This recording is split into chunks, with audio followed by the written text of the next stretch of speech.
শাহেদের অপরাধ প্রমাণ হলে সর্বোচ্চ যাবজ্জীবন হতে পারে, আদালতে তোলা হবে আজ।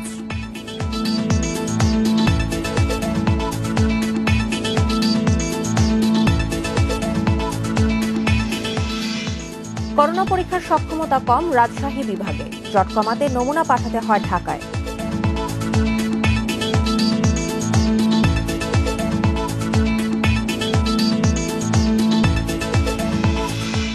রাজধানীর কামরাঙ্গীর চরের দোকান কর্মীকে ছুরিকাঘাতে হত্যা, পূর্বশত্রুতা ধারণা পুলিশের।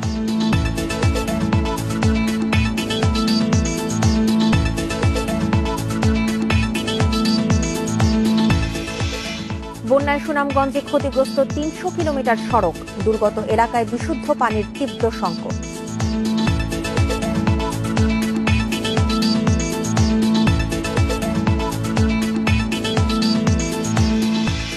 ভারতে করোনা সংক্রমণ, মৃত্যু বাড়ছেই, একদিনের রেকর্ড ৩২,০০০ শনাক্ত, মৃত ৬০০।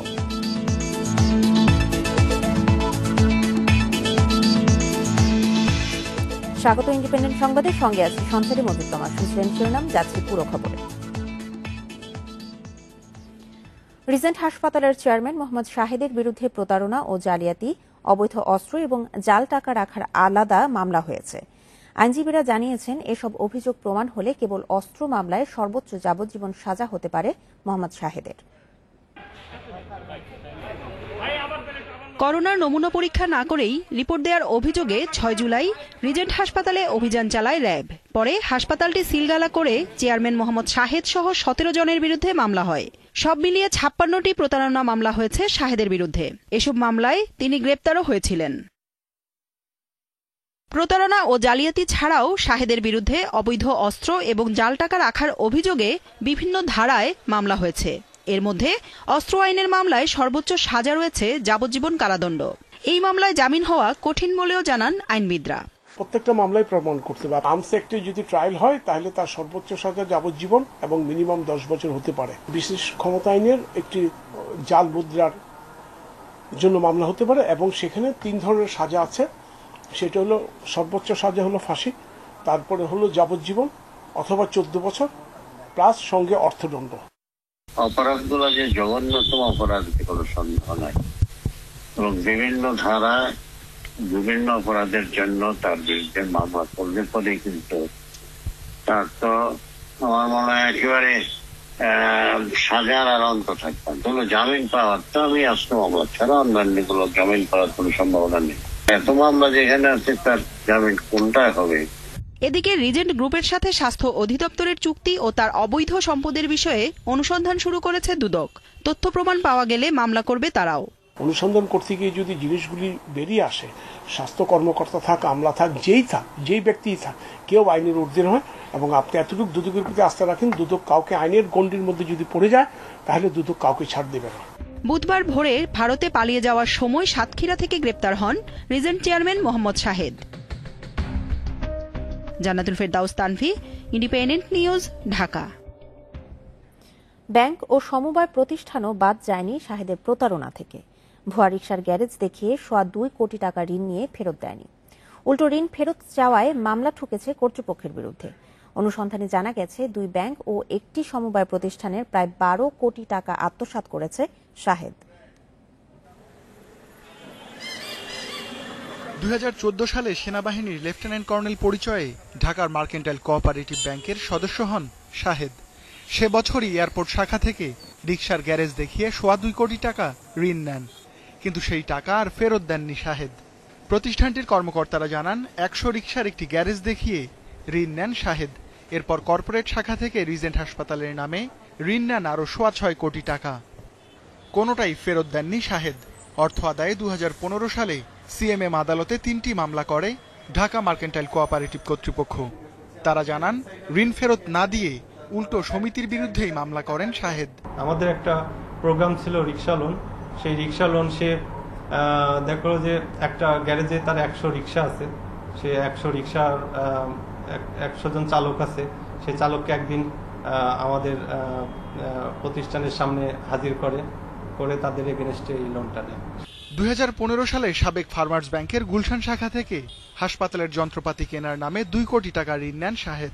ফেরত দিয়েছেন মাত্র 1 লাখ টাকা। বাকি টাকা আদায়ে 2017 সালে মামলা করে বর্তমান পদ্মা ব্যাংক। জারি হয় গ্রেপ্তারি পরোয়ানা, কিন্তু কিছুই হয়নি শাহেদের। ফেরত দেননি ঋণও, যা সুদ আসলে দাঁড়িয়েছে 2 কোটি 70 লাখ টাকায়। তারা বেশ কয়েকবার গিয়েছে, ওনার দেখা পায় না। তো ওনার রিপ্রেজেন্টেটিভরা একই কথা বলে যে সরকারের বিল আটকা আছে, এই বিল পেলেই আমরা ওটা দিয়ে দিতে পারবো। ওনার বিরুদ্ধে এবং ওনার পরিচালক ইব্রাহিম খলিল, এই দুইজনের বিরুদ্ধে মামলা দায়ের করি আমরা এবং গ্রেপ্তারি পরোয়ানা জারি করা হয় এবং কৌশলে তারা এটা গ্রেপ্তারি এড়িয়ে যায়। জানা গেছে বেসরকারি খাতের আরেক প্রতিষ্ঠান এনআরবি ব্যাংক থেকে 1 কোটি টাকা ঋণ নেন শাহেদ। সে টাকাও ফেরত দেননি। Ruhul Amin, independent news, Dhaka. ভুয়া প্রকল্পে টেন্ডারের মাধ্যমে নির্মাণ সামগ্রী কিনে ব্যবসায়ীদের ভুয়া চেক দিতেন মোহাম্মদ শাহেদ। পরে সেই নির্মাণ সামগ্রী বিক্রি করতেন নগদ টাকায়।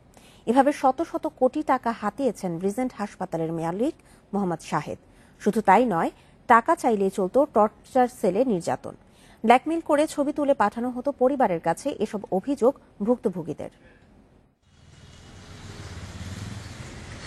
সিলেটের ব্যবসায়ী হাজী শামসুল মাওলা গত বছর তার কাছ থেকে নির্মাণ প্রকল্পের জন্য 30 লাখ টাকার পাথর কিনেন শাহেদ। নগদ টাকার বদলে দেয়া হয় ব্যাংকের চেক, কিন্তু ভুয়া চেক দেয় টাকা তুলতে পারেননি শামসুল। এই 10 লাখ টাকার চেক একটা প্রতারণা অন্য লোকের দিয়ে দিছে, আর যে চেকগুলা দিছে ব্যাংকে টাকা নাই, এই চেক দিছে দিয়া দিছে, প্রতারণা এটা করছে। এখন তো আমার ব্যবসা সব বন্ধ। আমি 15 লক্ষ টাকা ঋণী, আমি পলাতক, এখন বাড়িতে যেতে পারতেছি না। ফেনীর জুলফিকার ভুট্টো, তিনিও 77 লাখ টাকার পাথর বিক্রি করেন শাহেদের কাছে, কিন্তু তুলতে পারেননি টাকা। যে ভাই এটা তো টাকা নাই, এসে কালকে আসিও পরশু আসি এইভাবে বলতেছে। ভুয়া প্রকল্প তৈরি করে টেন্ডারের মাধ্যমে পাথর ও অন্যান্য নির্মাণ সামগ্রী কিনত শাহেদ। সেই পাথর কেনা মূল্যের চেয়েও কম দামে নগদ টাকায় বিক্রি করত অন্য ব্যবসায়ীদের কাছে, আর সরবরাহকারীদের দেওয়া হতো ভুয়া চেক। 170 টাকা দামে কিনছে আমার কাছ থেকে, বিক্রি করছে 150 টাকা। তারই আবার এক লোকে আমাকে মোবাইল করে বলল যে ওই লোক তো বিক্রি করতেছে 150 টাকা, আপনারা কত করে দিচ্ছেন মাল। আর বারবার টাকা চাইলে উত্তরার অফিসে আটকিয়ে রেখে নারীদের সঙ্গে ছবি তুলে করা হতো ব্ল্যাকমেইল। ভয়াবহ নির্যাতন করে দেওয়া হতো মেরে ফেলার হুমকি। আমার ধরে নিয়ে গেল, এমন রুমে নিয়ে গেছে, ওইখানে আপনি এমনি ভয় পাইবেন, মারতে হবে না, শুধু আপনাকে দেখা যাবে, আর কাউকে দেখা যাবে না। আলোটা শুধু আপনার মুখের উপর আসে। এবং ওই টর্চার সেলটা বহুত ডেঞ্জারাস, মানে আপনি দিনে দুপুরে ভয় পাইবেন, ওইখানে অন্ধকার। তারপরে আমারে যাই হোক খুব নির্যাতন করলো। এরপরে বললো, তুই আমার মেয়ের সাথে রিসেপশনে মেয়ের সাথে কি করছিস। নানান কথা বলে ঘুরিয়ে দেওয়া হতো, অনেক সময় ভয়ভীতিও দেখানো হতো এবং আমাদেরকে অনেকবার থ্রেট করেছে। আমরা বলেছি আমরা চেক ডিজনাল মামলা করব। ওনারা বলেছেন যে আপনি যদি মামলা করতে চান করুন, আমার কিছুই করতে পারবেন না। র‍্যাব জানায় বিভিন্ন অপরাধের অভিযোগে এ পর্যন্ত 60-এর বেশি মামলা হয়েছে, বেশিরভাগই প্রতারণা মামলা। উনি প্রতারণাকে এমন একটি পর্যায়ে নিয়ে গেছেন, আসলে আমাদের সকলের যে কোনো সাধারণ মানুষের বা যে কারোর ভাবনারও অতীত। উনি একটি বৈধ চেকে অবৈধ স্বাক্ষর করেছেন, অর্থাৎ উনি যে স্বাক্ষর ব্যাংকের কাছে রক্ষিত আছে সেই স্বাক্ষরটিকে উনি না দিয়ে বিভিন্নভাবে অন্যান্য স্বাক্ষর দিয়েছেন। চেক ডিজনার হলে আদালতের মাধ্যমে 2 থেকে 3 গুণ টাকা পরিশোধ অথবা সর্বোচ্চ 1 বছর কারাদণ্ড হয় অপরাধীর। রাজধানীর উত্তরার এই ভবনেই মোহাম্মদ শাহেদের কর্পোরেট অফিস। তিনি 10টি প্রতিষ্ঠানের চেয়ারম্যান, গ্রুপ অব কোম্পানিজের মালিক। গত 15 বছরে হাতিয়ে নিয়েছেন শত শত কোটি টাকা, যার মূল পেশায় প্রতারণা। ভুক্তভোগীরা বলছেন, এই 15 বছরে আইন শৃঙ্খলা রক্ষাকারী বাহিনীর কাছে তার বিরুদ্ধে অভিযোগ দিলেও নেওয়া হয়নি কোনোই পদক্ষেপ। Hasan Misbah, independent news, Dhaka. Regent হাসপাতালের চেয়ারম্যান মোহাম্মদ শাহেদ চতুর ও অর্থলিপ্সু ব্যক্তি। গ্রেপ্তারের আগে বিভিন্ন উপায়ে তিনি ঢাকায় আসা যাওয়া করেছেন বলে জানিয়েছেন র‍্যাব মহাপরিচালক চৌধুরী আব্দুল আল মামুন। তিনি আরও জানান, শাহেদকে নিয়ে চালানো অভিযানে গোপন আস্তানা থেকে 1,46,000 জাল টাকা উদ্ধার করা হয়েছে। পরে তাকে ডিবিতে হস্তান্তর করা হয়। আজ তোলা হবে আদালতে।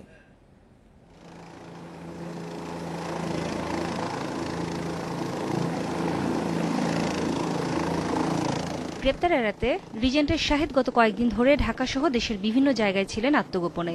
বিভিন্ন স্থান পরিবর্তনের সাথে সাথে র্যাবও গোপন তথ্যের ভিত্তিতে অনুসরণ করে তাকে। দুপুরে ব্রিফিংয়ে র্যাবের মহাপরিচালক জানান, এক এক সময় এক এক বাহন ব্যবহার করেছেন শাহেদ।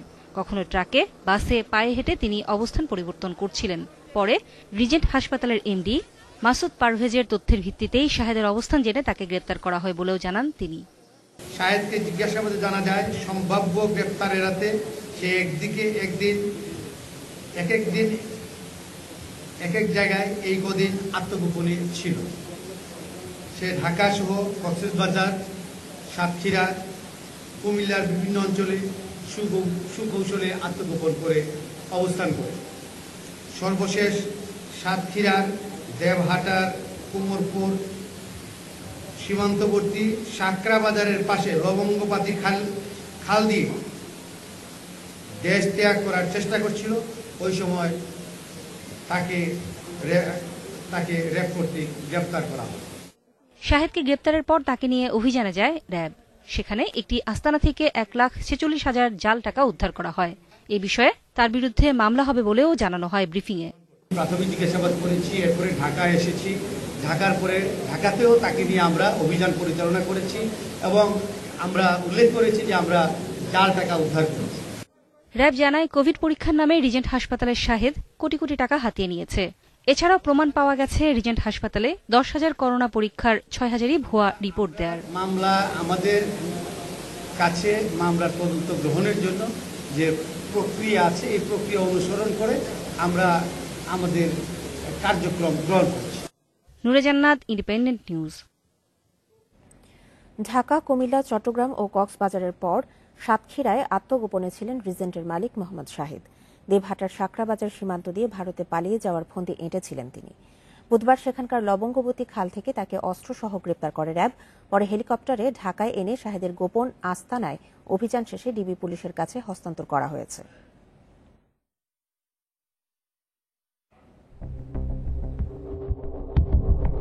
6 জুলাই বন্ধ করে দেয়া হয় রিজেন্ট হাসপাতাল। এরপর থেকে লাপাত্তা মালিক মোহাম্মদ শাহেদ। তখন থেকেই চলছিল খোঁজাখুঁজি। শেষমেশ বুধবার ভোরে আটকা পড়ে র্যাবের জালে। র্যাব জানিয়েছে, শাহেদের উদ্দেশ্য ছিল ভারত পালিয়ে যাওয়া। সাতক্ষীরা লবঙ্গবতী খাল পাড়ি দিতে বাচ্চু মাঝিরি নৌকা ভাড়া করে। বোরকা পরে নিজের বেশ পাল্টে ফেলেন তিনি, কিন্তু শেষ রক্ষা হয়নি। ধরে ফেলে র্যাব। ছদ্মবেশ ধারণ করে বিভিন্ন যানবাহন চেঞ্জ করে, ট্রান্সপোর্ট চেঞ্জ করে সে সাতক্ষীরা তার নিজের বাড়িতে সে যায়নি, আশেপাশে সে অবস্থান করছিল এবং ভোর রাতে একটা সুযোগ পেয়ে সে সীমানা অতিক্রম করার চেষ্টা করেছে। সকাল 9টায় র্যাবের বিশেষ হেলিকপ্টারে শাহেদকে সাতক্ষীরা থেকে ঢাকায় নিয়ে আসা হয়। বর্ডার ক্রস করেই যাওয়ার প্ল্যান করেছিল। রাতে সে ওখানে হাজির হয়েছিল। ভোর রাতে তাকে ক্রস করার কথা। 5:10 আমাদের গোয়েন্দা দল, ওখানে র্যাব 6 আছে, ওদের সহযোগিতা, ওখানে আমাদের দল আগে থেকে ওতপেতে ছিল। তেজগাঁও পুরনো বিমানবন্দর থেকে নেওয়া হয় র্যাব সদর দপ্তরে। র্যাব জানায়, 5 জেলায় আত্মগোপনের চেষ্টা করেছে মোহাম্মদ শাহেদ। 2 দফা ভারতে পালানোর চেষ্টা করে। পরে শাহেদের খোঁজ মেলে মঙ্গলবার রিজেন্টের ব্যবস্থাপনা পরিচালক মাসুদ গ্রেপ্তারের পর। নৌকাতে সে উঠেনি, বা সে চেষ্টা করছিল বিভিন্ন জায়গায় গিয়ে ছোট ছোটভাবে থাকার জন্য। কারণ যত জায়গায় গিয়েছে, এখন তো জানা যাবে সবাই মাস্ক রয়েছে, উপরে বোরখা ইউজ করতো, সে চেষ্টা করতো নিজেকে আড়াল করে রাখবার জন্য। এখন কোথায় কোথায় গিয়েছে, তার আত্মীয় স্বজন বাসাও গিয়েছে, কিন্তু কেউ তাকে আশ্রয় দেয়নি, সবাই তাকে ধাক্কা দিয়ে বের করে দিয়েছে। প্রাথমিক জিজ্ঞাসাবাদে উত্তরা শাহেদের গোপন আস্তানার খোঁজ পায় র্যাব। তাকে নিয়ে সেখানে অভিযান চালানো হয়। Masudur Rahman, independent news, Dhaka. প্রয়োজন অনুযায়ী করোনা পরীক্ষার সক্ষমতা নেই রাজশাহী বিভাগে। জট কমাতে সংগ্রহ করা নমুনার একটা বড় অংশই পাঠাতে হচ্ছে ঢাকায়। স্বাস্থ্য বিভাগ বলছে, যতটা পরীক্ষার সক্ষমতা আছে প্রতিষ্ঠানগুলোর অনীহায় তারও পুরোটা ব্যবহার হচ্ছে না। সারা দেশের সঙ্গে করোনা রোগী বাড়ছে রাজশাহী বিভাগেও। সংক্রমণের লক্ষণ নিয়ে পরীক্ষার জন্য নমুনা দিচ্ছেন অনেকে। তবে যে হারে নমুনা দেয়া হচ্ছে স্থানীয়ভাবে, সেই অনুপাতে পরীক্ষার সক্ষমতা নেই। রাজশাহী মেডিকেলের পাশাপাশি বগুড়ায় নমুনা পরীক্ষার জন্য পিসিআর ল্যাব আছে, কিন্তু এরপরও সংগ্রহ করা নমুনার একটি বড় অংশই পাঠাতে হয় ঢাকায়। নমুনা এত বেশি হচ্ছে যে নমুনা আমাদেরকে ঢাকাতে পাঠাতে হয়। যে ফিটা নির্ধারণ না করলে জনগণের স্বার্থে না করাই না করলে আরো নমুনার সংখ্যা বাড়তো আর। তবে যতটা সক্ষমতা আছে তাও পুরোপুরি ব্যবহার হচ্ছে না বলে অভিযোগ স্বাস্থ্য বিভাগের। এজন্য জনবল ও উপকরণের ঘাটতির পাশাপাশি পরীক্ষার দায়িত্বে থাকা প্রতিষ্ঠানগুলোর উদাসীনতাকেও দায়ী করছেন তারা। দুটা মেশিন করলে তখন হয়তো আমাদের আরো সম্ভব ছিল, অথবা আবার যদি এখানে রাজশাহী শহরে যদি আরো 2-1টা মেশিন ইউজ করা যায় তাহলে সেখানে ইয়েটা বাড়ানো যাবে, টেস্টের নাম্বারটা বাড়ানো যাবে। এগুলো অনেক কিছু নির্ভর করে অথরিটির উপরে, কথা বলছেন না, এটা হলো ব্যাপার। কারণ রাজশাহী মেডিকেলে প্রথম থেকে আমরা বলছি 2 শিফট করে না, 180 করে করে, বিভিন্ন অজুহাতে করে না। আপনার মনে করেন যে এই যে মেডিকেল কলেজ হাসপাতালে অন্তত 2 শিফট করে মিনিমাম করা উচিত, আমরা এমপি সাহেবকেও বলেছি। রাজশাহী বিভাগে এ পর্যন্ত ৮,৪29 জনের করোনা শনাক্ত হয়েছে আর মৃত্যু হয়েছে 114 জনের। Independent news desk. দেশে নমুনা পরীক্ষা বিবেচনায় করোনায় শনাক্তের হার 25.23%, যা এ পর্যন্ত সবচেয়ে বেশি। একই সময়ে মৃত্যু হয়েছে 33 জনের। এ নিয়ে মৃতের সংখ্যা 2,457 জন। 14,002টি নমুনা পরীক্ষায় 3,533 জনের করোনা শনাক্ত হয়েছে। বুধবার নিয়মিত অনলাইন ব্রিফিংয়ে এসব তথ্য জানায় স্বাস্থ্য অধিদপ্তর। বুধবার দুপুরের আগ পর্যন্ত 24 ঘণ্টায় সারা দেশের 79টি পরীক্ষাগারে সংগ্রহ করা হয়েছে 14,308 জনের নমুনা। এর মধ্যে পরীক্ষা করা হয়েছে 14,002টি। স্বাস্থ্য অধিদপ্তর জানায় 24 ঘণ্টায় করোনা শনাক্ত হয়েছে আরও 3,533 জনের। পরীক্ষা বিবেচনায় শনাক্তের হার 25.23%, যা এখন পর্যন্ত সর্বোচ্চ। এ নিয়ে সারা দেশে করোনা আক্রান্ত 1,93,590 জন। এ পর্যন্ত নমুনা পরীক্ষা হয়েছে 9,80,402টি। 24 ঘন্টায় যা নমুনা পরীক্ষা হয়েছে তাতে শনাক্ত হয়েছে 3,533 জন শনাক্ত হয়েছেন এবং এ পর্যন্ত শনাক্ত হয়েছেন 1,93,590 জন। 24 ঘন্টায় শনাক্তের হার 25.23% এবং এ পর্যন্ত শনাক্তের হার 19.75%। এ সময়ে প্রাণ গেছে আরও 33 জনের। এর মধ্যে 27 জন পুরুষ, 6 জন নারী। আক্রান্ত বিবেচনায় মৃত্যুর হার 1.27%। 24 ঘন্টায় বিভাগ ওয়ার্ডে মৃত্যুর সংখ্যা: ঢাকা বিভাগে 16 জন, চট্টগ্রাম 7 জন, রাজশাহী 2 জন, খুলনা বিভাগে 5 জন এবং রংপুর বিভাগে 3 জন।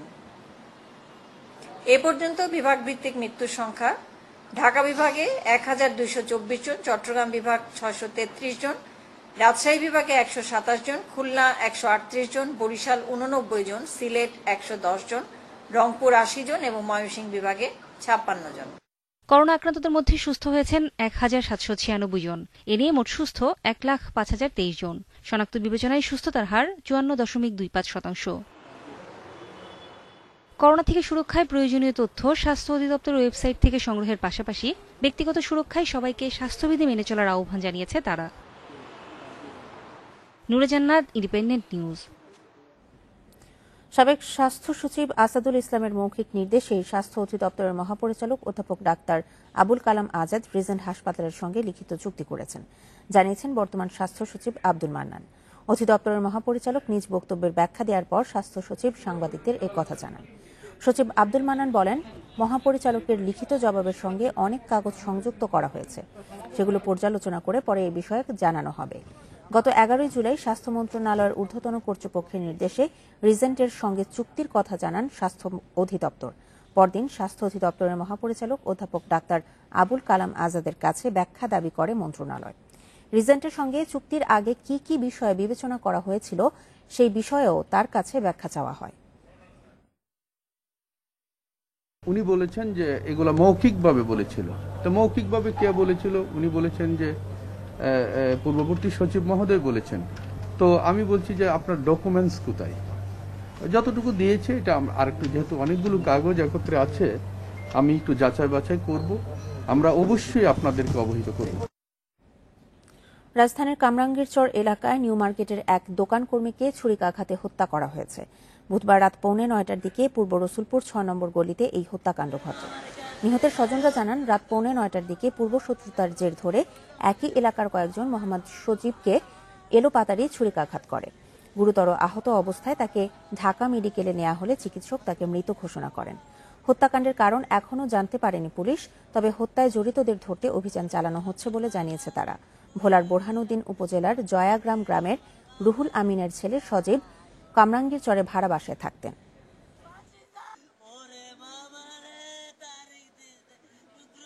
খুব দাওয়ানের লগে পড়িয়া গেছে এই চোরে ওর বা হেয়ার আমি হেয়ার ঘরে এই শেষে পাতালি কোলো করিয়া এবারে ভ্যানে করিয়া এবারে ঢাকা মেডিকেল আয়া পড়ছি অন্ধা আনছি দেন হেই কালে দেখছি চোখ বাইরাইয়া দীর্ঘা বাইরাইয়া এই যে এটি সব কালো হইয়া গেছে এটি সব বরফ হইয়াছে। ব্রহ্মপুত্র, যমুনা এবং গঙ্গা পদ্মা নদ নদীর পানি সমতলে বৃদ্ধি পাচ্ছে, যা আগামী 48 ঘণ্টা পর্যন্ত অব্যাহত থাকতে পারে। এদিকে উত্তর পূর্বাঞ্চলে মেঘনার ওপরের দিকে পানি কমতে শুরু করলেও বন্যা পরিস্থিতি অপরিবর্তিত রয়েছে। নীলফামারীতে ডিমলা উপজেলার শতাধিক পরিবারের ভিটেমাটি, আবাদি জমি, সুপারি ও বাঁশ বাগান নদীগর্ভে বিলীন হয়ে গেছে। ভিটেমাটি হারিয়ে এসব পরিবার আশ্রয় নিয়েছেন উঁচু বাঁধে। ত্রাণ না পৌঁছায় চরম বিপাকে এসব মানুষ। গাইবান্ধার সার্বিক বন্যা পরিস্থিতির অবনতি হয়েছে। বন্যায় সুন্দরগঞ্জ, ফুলছড়ি, সাঘাটা ও সদর উপজেলায় পানিবন্দী হয়ে পড়েছে 1,20,000 মানুষ। বন্যায় সুনামগঞ্জের প্রায় 300 কিলোমিটার রাস্তা ক্ষতিগ্রস্ত হয়েছে। যোগাযোগ বিচ্ছিন্ন রয়েছে তাহেরপুর, ছাতক ও জামালগঞ্জে। কবলিত এলাকার আরেক সংকট বিশুদ্ধ পানি। নলকূপ ডুবে যাওয়ায় বানভাসীদের ছুটতে হচ্ছে দূর দূরান্তে।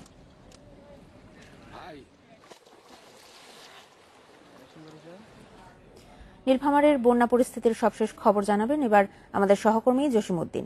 জসিম, দ্বিতীয় দফায় কোন কোন এলাকায় বন্যা প্লাবিত হয়েছে এবং দুর্গত এলাকায় ত্রাণ পৌঁছেছে কিনা জানাবেন।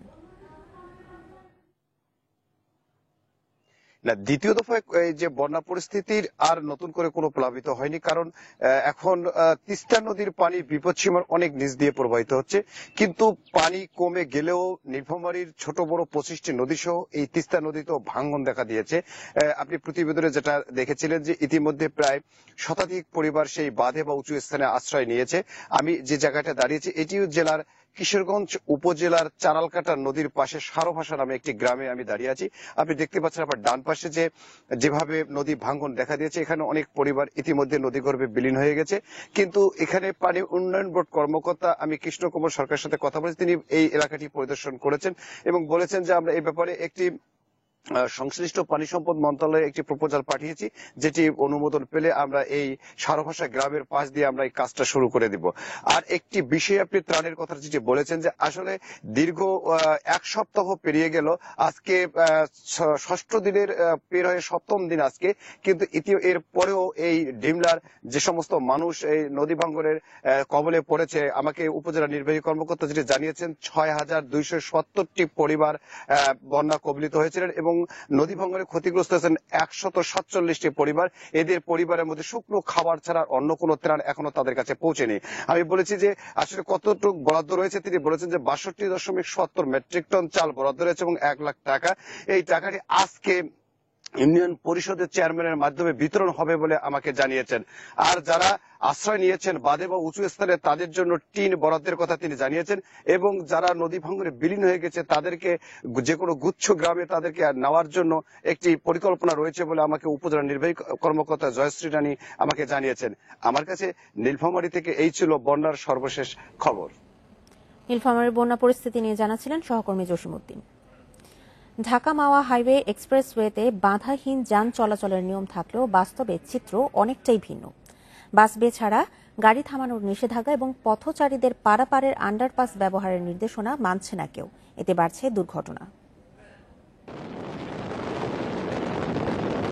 ঢাকা মাওয়া ভাঙা 55 কিলোমিটার হাইওয়ে এক্সপ্রেসওয়ের 35 কিলোমিটারই যাত্রাবাড়ি থেকে পদ্মা সেতু পর্যন্ত বাধাহীন দ্রুত যান চলাচলের জন্য 11,000 কোটি টাকারও বেশি খরচে নির্মাণ করা হয় এই মহাসড়ক। ছোট যান চলাচলের জন্য দুই পাশে করা হয়েছে আলাদা সার্ভিস লেন, পথচারীদের জন্য আন্ডারপাস।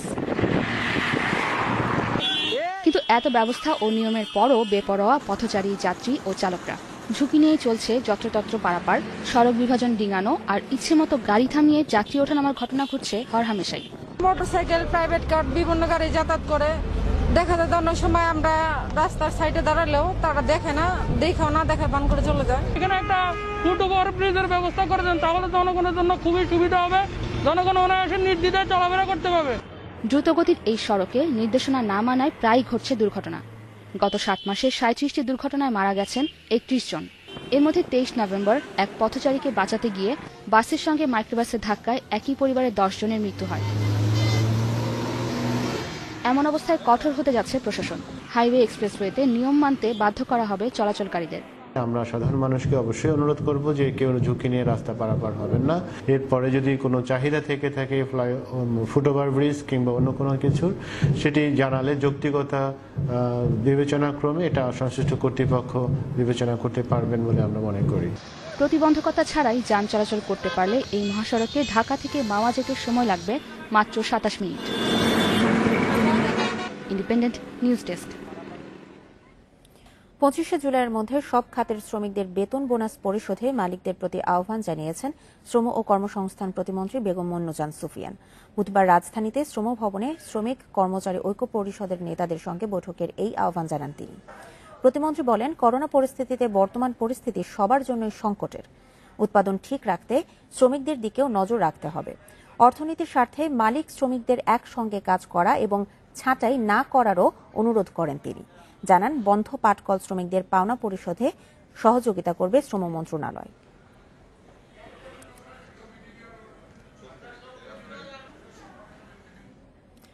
করোনা সংকটের মধ্যে কোরবানি ঈদের পশুর প্রস্তুতি শুরু করেছে দেশের দ্বিতীয় বৃহত্তম চামড়ার বাজার নাটোরের চকবৈদ্যনাথের ব্যবসায়ীরা।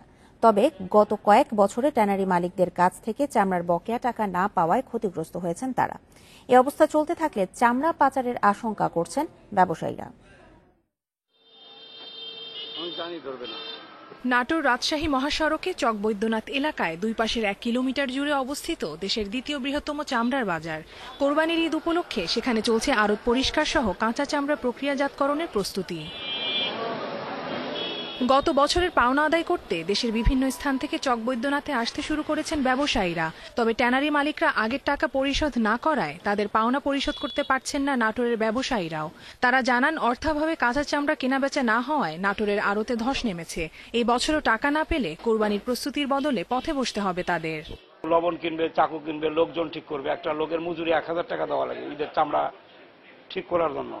এখন এই লোক যে ঠিক করবে কিসের আশঙ্কা, টাকা পাবে কিনা তারও ঠিক নেই। বিক্রি কম হওয়ার কারণে আমাকে তো লস হয়ে যায় অনেক, বুঝলেন। এখন যে বর্তমানে যে পিছনে টাকা পয়সা আছে এগুলো তো পারছি না, আমরা না পাওয়ার কারণে মাল কিনতে পারতাছি না। এদিকে চীন চামড়া শিল্পকে শুল্কমুক্ত ঘোষণা দেওয়ায় আগামী বছরগুলোতে চামড়া ব্যবসা ভালো হবে বলে আশাবাদী ব্যবসায়ীরা। চামড়া রপ্তানির মাধ্যমে ট্যানারি মালিকরা বকেয়া পরিশোধ করতে পারবে বলেও মনে করছেন তারা।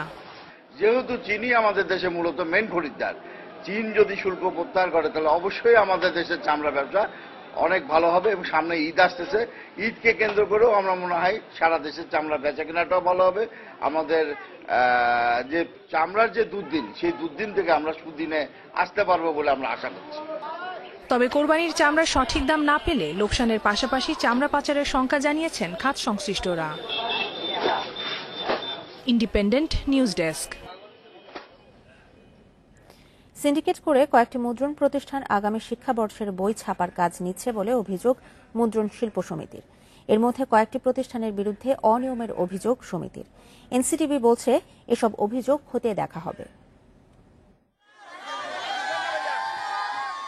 2010 সাল থেকে বছরের প্রথম দিন পাঠ্যপুস্তক উৎসব করে বিনামূল্যের বই শিক্ষার্থীদের হাতে তুলে দিচ্ছে সরকার।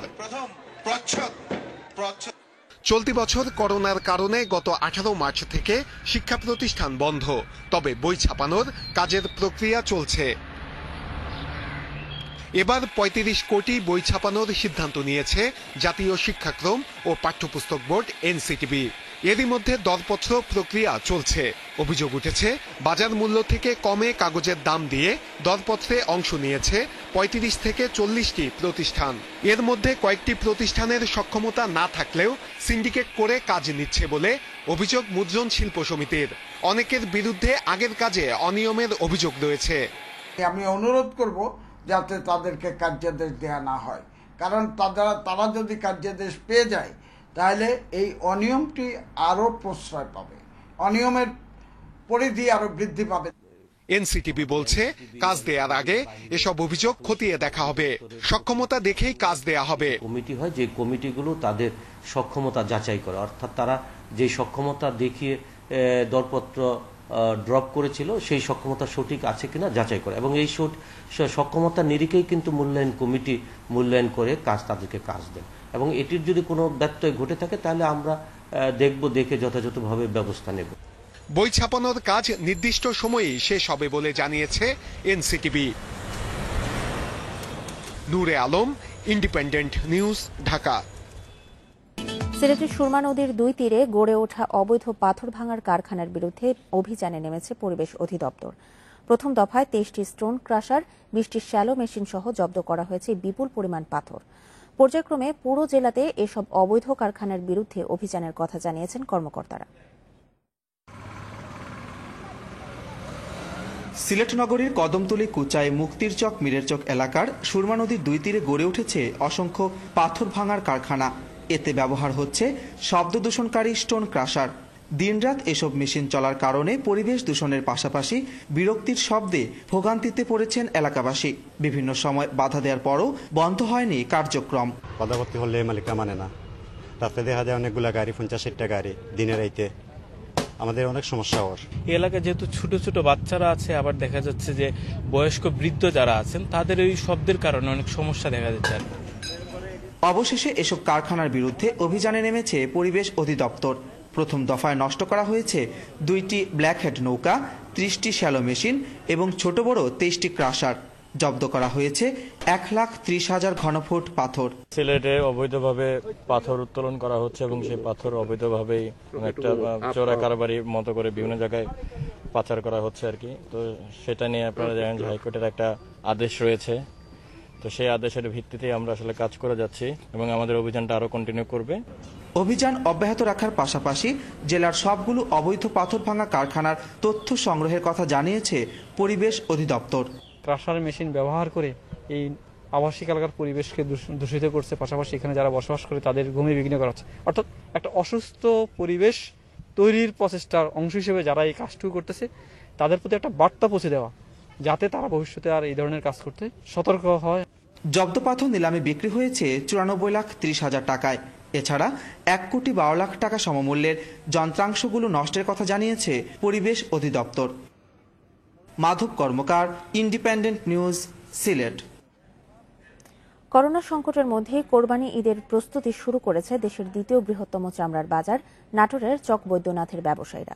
তবে গত কয়েক বছরে ট্যানারি মালিকদের কাছ থেকে চামড়ার বকেয়া টাকা না পাওয়ায় ক্ষতিগ্রস্ত হয়েছেন তারা। এই অবস্থা চলতে থাকলে চামড়া পাচারের আশঙ্কা করছেন ব্যবসায়ীরা। এ নিয়ে আরো জানাতে নাটোর থেকে যুক্ত হচ্ছেন আমাদের সহকর্মী বাপ্পি লাহিড়ী। বাপ্পি, করোনায় চামড়া বিক্রি নিয়ে কি ধরনের প্রস্তুতি রয়েছে এবং আগের যে বকেয়া টাকা ছিল এই বিষয়ে ব্যবসায়ীরা কি বলছেন?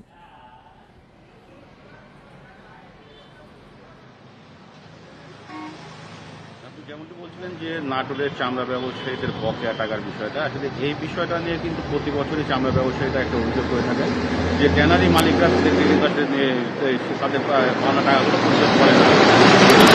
যে টাকা নিয়ে নাটোরের ব্যবসায়ীরা তারা সন্তুষ্ট না, যে আসলে প্রতি বছর আমরা সারা বছর চামড়া সংগ্রহ করে সেই চামড়াগুলো ট্যানারিতে দিই এবং সেখান থেকে যে পরিমাণ টাকা হয় সেই টাকাটা তারা সঠিক মতো পায় না, যার কারণে ব্যবসা করতে পারে না। এবারও তারা মনে করছেন যে আসলে যদি তাদের পাওনা টাকা পরিশোধ না হয় তাহলে কিন্তু এবারও কিন্তু তারা সঠিকভাবে চামড়া কিনতে পারবেন না এবং চামড়া প্রক্রিয়াজাত করে যেটা ট্যানারিতে পাঠানো হয় সেই আমরা তারা সঠিকভাবে পাঠাতে পারবে না। আর এই যদি চামড়া তারা না পাঠাতে পারে, যেহেতু এই নাটোরের চামড়া মোকামটা যে দেশের দ্বিতীয় বৃহত্তম চামড়া মোকাম, এই মোকামে যদি তারা কোনো কারণে চামড়া সংগ্রহ করতে না পারে তাহলে চামড়াটা পার্শ্ববর্তী দেশ ভারতে যে পাচার হয়ে যাওয়ার একটা সম্ভাবনা তারা আশঙ্কা করছে যে এখান থেকে এই বছর, কারণ গত কয়েক বছর তারা চামড়াতে বড় অঙ্কের লোকসান করেছে, যার কারণে কিন্তু এবার চামড়াটা নাটোরে না এসে নাটোরের পাশ দিয়ে হয়তো পার্শ্ববর্তী যে এলাকাতে বা পার্শ্ববর্তী দেশে কিন্তু আসলে এটা পাচার হয়ে যাওয়ার একটা সম্ভাবনা তারা মনে করছে। আর নাটোরে কিন্তু যেহেতু একটা অনেক বড় একটা মার্কেট, যার কারণে কিন্তু আসলে এখানকার ব্যবসায়ীরা প্রতি বছরই কিন্তু আসলে কোরবানি ঈদের আগে তারা এখানকার নেতৃস্থানীয় লোকেরা কিন্তু আসলে ট্যানারি মালিকদের কাছে তাদের পাওনা টাকার জন্য বসে থাকে, এরকম একটা অভিযোগ কিন্তু এখানকার ব্যবসায়ীরা করে। এবছর কিন্তু আমরা যেটা দেখেছি যে আমরা গত কয়েকদিন ধরে দেখেছি এখানকার যে নেতৃস্থানীয় লোক আছে তারা কিন্তু আসলে শুধুমাত্র তাদের পাওনা টাকার জন্য তারা ট্যানারি মালিকদের কাছে এখনো কিন্তু আসলে তারা ঢাকাতে অবস্থান করছে, এরকম একটা তথ্য আমরা কিন্তু পেয়েছি এখানকার নেতৃবৃন্দের সাথে কথা বলে। তারা কিন্তু যেটা জানিয়েছে যে এখন পর্যন্ত তারা কোনো প্রকারের টাকা কিন্তু ট্যানারি মালিকদের কাছে পাবেন এরকম কোনো আশ্বাস এখনো তারা পাননি, যার কারণে এখন কিন্তু এখানকার ব্যবসায়ীরা মনে করছেন যে এবছর যদি আমরা টাকা না পাই তাহলে এখানে ব্যবসাটা একেবারে ধ্বংসের দ্বারপ্রান্তে চলে যাবে, আর এখানকার যে চামড়াটা এই চামড়াটা পার্শ্ববর্তী দেশে পাচার হয়ে যাওয়ার একটা সম্ভাবনা আছে। আর এই বিষয়টা নিয়ে যখন আমি এখানকার নেতৃস্থানীয় যে এই চামড়া গ্রুপ মালিক সমিতির উপদেষ্টা মঞ্জুর আলম হিরুর সাথে কথা বলেছিলাম, তিনি কিন্তু বলেছে আসলে এখন চামড়া যেটা যে সমস্যাটা ছিল সেই সমস্যার পাশাপাশি যে এই দেশের চামড়া কিন্তু রপ্তানি প্রধান দেশ কিন্তু আসলে চায়না যেটা বলেছে যে এইবার শুল্ক মুক্ত হিসেবে তারা কিন্তু আসলে চামড়াটা তারা নিতে চাচ্ছেন, যার ফলে এখানকার ব্যবসায়ীরা একটা জিনিস যেটা মনে করছেন যদি তারা সঠিক পরিমাণে টাকা পায় তাহলে আসলে চামড়ার বাজারটা আবার ওই গত কয়েক বছরের যে লোকসান ছিল সেই লোকসানটা তাদের ফিরে আসবে বলে তারা মনে করছেন। নাটোরের চামড়া শিল্প নিয়ে জানাচ্ছিলেন আমাদের সহকর্মী।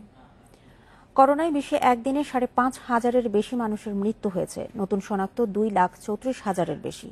এর মধ্যে যুক্তরাষ্ট্রে 24 ঘন্টায় আক্রান্ত হয়েছে 70,000-এর বেশি। দেশটিতে 9 শতাধিক প্রাণহানি নিয়ে মৃত্যু বেড়ে 1,40,000 ছাড়িয়েছে। ভারতে একদিনে সর্বোচ্চ 32,000-এর বেশি শনাক্ত, আরও 6 শতাধিক নিয়ে প্রাণহানি প্রায় 25,000। ব্রাজিলে একদিনে 1250 জনের মৃত্যু, নতুন করে আক্রান্ত 39,000-এর বেশি। বিশ্বে করোনায় প্রাণহানি 5,86,000 ছাড়িয়েছে, আক্রান্ত 1,36,00,000-এর বেশি। তবে বেড়েছে সুস্থতার সংখ্যা, 24 ঘন্টায় সুস্থ হয়েছেন 1,94,000-এর বেশি। এদিকে করোনার চেয়ে ডিপথেরিয়া, টিটেনাস এবং হুপিং কাশিতে শিশু মৃত্যু ও দুর্ভোগ বাড়তে পারে বলে সতর্ক করেছে জাতিসংঘ।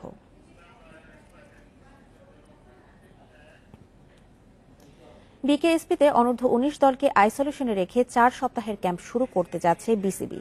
পরবর্তী বিশ্বকাপ স্কোয়াডের সদস্যদের নিয়ে আগস্টের মাঝামাঝি শুরু হবে এই ক্যাম্প। এদিকে যুব বিশ্বকাপ জয়ী দলকে নিয়ে আগামী বছর জুন জুলাইয়ে ইংল্যান্ডে 60 দিনের ক্যাম্প করতে চায় বিসিবি গেম ডেভেলপমেন্ট। করোনা মহামারীতে 4 মাস ধরে বন্ধ বিসিবি কার্যালয়। লম্বা বিরতি শেষে আগামী সপ্তাহ থেকে ক্রিকেটারদের উপস্থিতিতে মুখরিত হবে হোম অব ক্রিকেট। ভেন্যু প্রস্তুতির কাজও শেষ করে এনেছে ক্রিকেট বোর্ড। তার আগে ক্রিকেটের পাইপলাইন তৈরির দায়িত্বে থাকা গেম ডেভেলপমেন্ট কমিটির সদস্যরা বসেছিলেন আলোচনায়। উঠে এসেছে বেশ কিছু ইস্যু। আগামী যুব বিশ্বকাপের জন্য পরিকল্পনা আগেই করেছিল ডেভেলপমেন্ট কমিটি। করোনার কারণে সবকিছু থমকে যায়, কিন্তু বিশ্বকাপের আর 16 মাস বাকি থাকায় বসে থাকার সুযোগ নেই। আকবরদের উত্তরসূরি খুঁজতে নির্বাচিত ক্রিকেটারদের নিয়ে আগামী মাস থেকে বিকেএসপিতে শুরু হচ্ছে ক্যাম্প। বিকেএসপিতে আমাদের ট্রেনিং ইন্টারন্যাশনাল হোস্টেল যেটা সেটা যদি আমরা পুরোটাই পেয়ে যাই ইনশাল্লাহ, আমরা সেটা লকডাউন করে ওখানে আমরা অগস্টের দিকে কোয়ারেন্টাইন করে তারপর আমরা ওই লেট অগস্ট থেকে আমরা ট্রেনিংটা শুরু করতে পারি। 4 সপ্তাহের ট্রেনিং হবে, যেখানে আমরা সিলেক্টররা যাবে, সবাই থাকবে ওখানে। এবং ওইখানে আমরা যেহেতু আমাদের এবার ওয়াইসিএলের ওয়ানডে টুর্নামেন্টটা হয়নি, সেহেতু আমাদের 19 সিলেকশন ওয়ানডে সিলেকশনটা এখনো হয়নি। সুতরাং ওই ক্যাম্পের মাধ্যমে আমরা সিলেকশন প্রসেসটা বের করে আনবো। যুব বিশ্বকাপ জয়ী দলকে নিয়েও নানা পরিকল্পনা বাধাগ্রস্ত হয়েছে। সব ঠিক থাকলে জুনে অনূর্ধ্ব 19 দলের কার্যক্রম শুরু হতো। ইংল্যান্ডে তাদের নিয়ে ক্যাম্প করার কথা ছিল, কিন্তু করোনার কারণে এবছরের পরিকল্পনা চলে যাচ্ছে আগামী বছরের জুনে। আগামী জুন জুলাইয়ের দিকে যদি আমরা 60 দিনের একটা ক্যাম্প করতে পারি ওখানে, আন্ডার কোনো একটা কাউন্ট্রির আন্ডারে যদি আমরা ওরকম ক্যাম্প করতে পারি, যেখানে ওরা এরা বেসিক্যালি আমাদের ফিলসফিতে থাকবে ক্যাম্প, বাট আমরা ম্যাচও খেলবো ওখানে অল্প অল্প, বাট আমাদের ট্রেনিং সেশনটা আমরা ওখানে করতে চাই। বেটার স্কেল, সেখানে আমরা হয়তো বা অনেক স্পেশালিস্ট কোচদেরকে আমন্ত্রণ জানাতে পারি ওই টুর্নামেন্ট, ওই ক্যাম্পটাতে। স্কুল ক্রিকেটে জোনাল চ্যাম্পিয়নদের নিয়ে লঙ্গর ভার্সন টুর্নামেন্ট করার পরিকল্পনাও নিয়েছে গেম ডেভেলপমেন্ট কমিটি। সব জোনাল চ্যাম্পিয়নদের নিয়ে একটা লঙ্গর। Saiful Majumdar, independent news. এই একটা কথা ছিল। সেরিয়াতে আবারও হোঁচট খেল ইউভেন্টাস। সাসুওলোর বিপক্ষে 3-3 গোলের ড্র করেছে ইউভরা। এদিকে ইপিএলে লিভারপুলের বিপক্ষে আর্সেনালের জয় 2-1 গোলে। আরেক ম্যাচে নিউক্যাসলকে 2-1 গোলে হারিয়েছে ম্যানচেস্টার সিটি। গেল 2 ম্যাচের হতাশা ভুলতে সাসুওলোর মাঠে দাপুটে শুরু ইউভেন্টাসের। 5 মিনিটে দলকে এগিয়ে নেন দানিলো। 7 মিনিট পর ব্যবধান দ্বিগুণ করেন হিগুইন। 29 মিনিটে সাসুওলোকে ম্যাচে ফেরান ফিলিপ দুরিসিচ। বিরতির পর 3 মিনিটের ব্যবধানে 2 গোল করে চমক লাগিয়ে দেয় স্বাগতিকেরা। স্কোরশিটে নাম লেখান বেরার্দি ও কাপোতো। 64 মিনিটে সান্দ্রোর গোলে সমতায় ফেরে ইউভেন্টাস। পরে সুযোগ পেলেও ইউভ গোলকিপার সেজনের দৃঢ়তায় গোল বঞ্চিত সাসুওলো। এই ড্রয়ে 33 মিনিটের 77 পয়েন্ট নিয়ে শীর্ষে ইউভেন্টাস, 7 পয়েন্ট পিছিয়ে দিয়ে আটালান্টা। আর এই ছিল এখনকার সংবাদে। ইন্ডিপেন্ডেন্ট টেলিভিশনের সব খবর আরও বিস্তারিত জানতে চোখ রাখুন ফেসবুক, ইউটিউব এবং টুইটারে। ধন্যবাদ সবাইকে।